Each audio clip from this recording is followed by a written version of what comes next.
Salut à tous, donc aujourd'hui on va parler d'une vieille série, comme d'habitude que je viens de terminer. Donc il s'agit de Switched at Birth, donc en France ça a été rebaptisé Switched, et du coup je sais que ça a été diffusé en 2014 sur la chaîne Sister, mais que les 2 premières saisons, et je sais qu'elle a fait aussi un passage sur le catalogue Netflix. Alors quand on regarde le titre Switched at Birth, donc la traduction littérale c'est échanger à la naissance. Donc voilà, c'est l'histoire donc de Bey et de Daphné, 2 adolescentes de 15 ans. Et à ce moment-là, elle va découvrir la vérité. Elle a grandi dans une famille, elle a été élevée par des parents qui ne sont pas ses parents biologiques, et elle a un grand frère qui s'appelle Toby. Et Daphné, donc celle qui aurait dû vivre dans cette famille, elle a grandi dans un quartier populaire. Elle a été élevée par sa mère Regina et sa grand-mère Adriana, et elle a été abandonnée par son père à l'âge de 3 ans. Donc vous allez découvrir un peu leurs aventures et tout ce qu'elles ont vécu jusqu'à aujourd'hui. Et du coup, elles vont finir par se retrouver, et les 2 familles dont le destin a été chamboulé à cause de ce problème qui s'est passé à l'hôpital, vont apprendre à se connaître, à rattraper le temps perdu. Donc c'est une belle série familiale, comme vous vous doutez. Donc si vous aimez ça, les drames, les histoires d'adolescents, les histoires d'amour, de couple de ces jeunes, vous allez aimer Switched at Birth. En tout cas moi, j'ai aimé ces 5 saisons.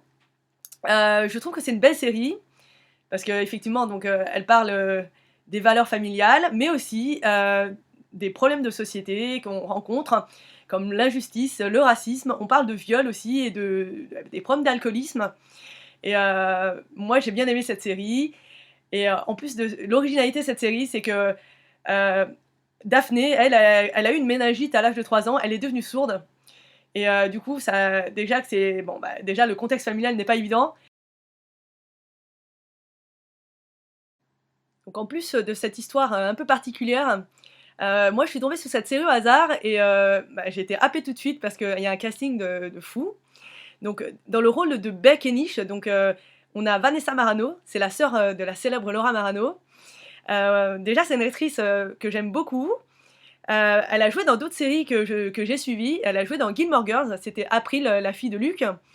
Et elle a joué aussi dans un épisode de la série Parenthood que j'adore. C'est l'épisode 4 de la saison 2. Donc faudrait que je revoie la série pour me souvenir de ça. Mais le rôle de Belle, moi je l'aime beaucoup. C'est une artiste, elle aime dessiner, et du coup, ils vont parler un peu des passions de chaque héros de la série. Donc après, pour le rôle de Daphné Vasquez, on aura Cathy Leclerc. C'est une actrice qui, comme je vous ai dit, dans la série, elle est sourde. Donc dans la vraie vie, elle est malentendante, mais elle arrive quand même à parler. Donc en plus de faire le langage des signes, elle parle. Et je trouve que c'est une bonne actrice, très, très émouvante. Et bon, effectivement, vous vous doutez bien que ça va pas être facile quand elle va rencontrer sa famille biologique. Donc ses parents vont être obligés d'apprendre le langage des signes. Et moi, je trouve que c'est une très belle langue, et très esthétique et très émouvante. En plus, on a de la chance parce que dans le rôle de Catherine Kenish, la maman de Daphné, on aura Lea Thompson. Donc Lea Thompson, est-ce que ce nom vous dit quelque chose? Oui.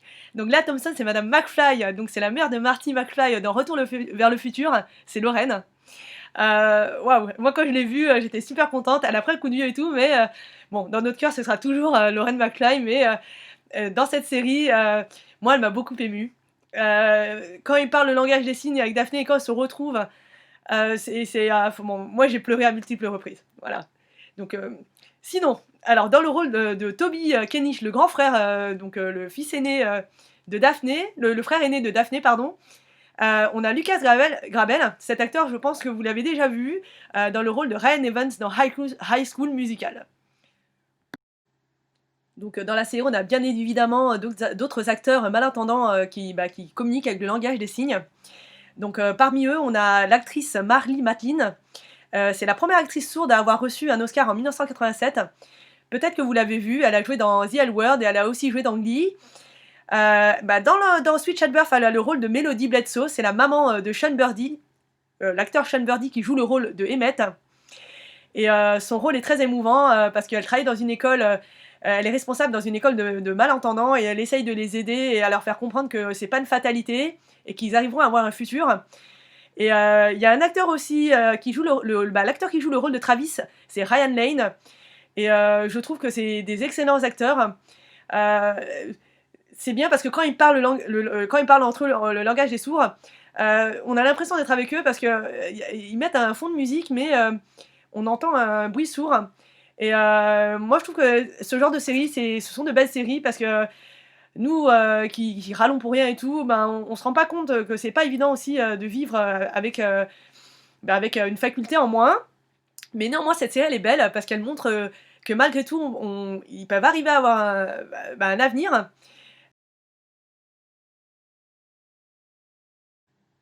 Alors, bienvenue dans cette section spoiler. Donc, dur de parler sans spoiler. Moi, ça me démangeait. Donc, j'avais envie de vous parler donc, bah, du futur de ces 3 adolescents malentendants. Donc, on va commencer par Daphné. Donc, Daphné, elle, c'est pas simple pour elle parce qu'elle est dans une fac de médecine et elle va rencontrer plein d'embûches, mais elle va se battre pour ses convictions et j'espère qu'elle va y arriver. On a donc Travis. Lui, il joue dans une équipe de basket, de football américain. Et à la fin de la saison 5, il va aller au Japon et il va devenir joueur professionnel. Et Emmett, un de mes personnages préférés. Donc Emmett, lui, on le voit tout au long de la série. Et moi, j'ai bien aimé parce que quand on le voit écouter de la musique, malgré sa surdité, en fait, il nous expliquait qu'en fait, il sentait les ondes. Et il fait de la moto, il est photographe. Et à la fin de la série, il va aller au Japon avec Travis. Et pour vivre sa aventure entre potes. Et moi, dans la série, j'ai adoré le couple Emmett-Bay. Donc Emmett, c'est le premier amour de Bay. Et c'est très beau parce que malgré tout, ce couple qu'on a adoré ne va pas finir ensemble. Donc c'est ça qui est bien. En fin de série, qui va pas nous raconter qu'un happy ending. Donc Travis et Bay vont finir ensemble en couple. Et du coup, elle aura choisi Travis et pas Emmett. Et je trouve que la dernière saison, la saison 5, comme elle n'avait que 10 épisodes, je pense que les scénaristes ont essayé de répondre aux questions et finir les intrigues pour faire plaisir aux fans. Mais je trouve que c'était un peu une surenchère. Ils ont fait revenir plein d'acteurs des saisons précédentes. Et par exemple, Regina, elle va plaquer son petit ami pour retrouver Eric. Bon, de toute façon, c'est jamais évident de finir les séries. Il faut satisfaire les fans. Et bon, de toute façon, je trouve que déjà on a de la chance, on a eu une vraie fin, pas comme d'autres séries qui ont été écourtées. Mais moi j'ai adoré cette série et j'espère que vous aussi. Alors comme vous le savez, je suis fan de la série Glee. Et il y a 3 détails qui m'ont frappée et je les ai bien sûr trouvés. Alors, on a 3 acteurs qui ont joué et dans Glee et dans Switch at Birth. Donc il s'agit de Adriana, la grand-mère de Daphné. C'était la grand-mère de Santana dans Glee. On a Tank, le petit ami de Bay dans la saison 3. Souvenez-vous, c'est Dave Karowski, le persécuteur de Kurt et celui qui sort pendant un moment avec Blaine. Et enfin, on a Becky Jackson de Glee. Elle a un petit rôle dans le dernier épisode de la saison 5. En fait, elle joue le rôle de la tutrice d'un adolescent trisomique. Et elle-même étant trisomique, le message est beau.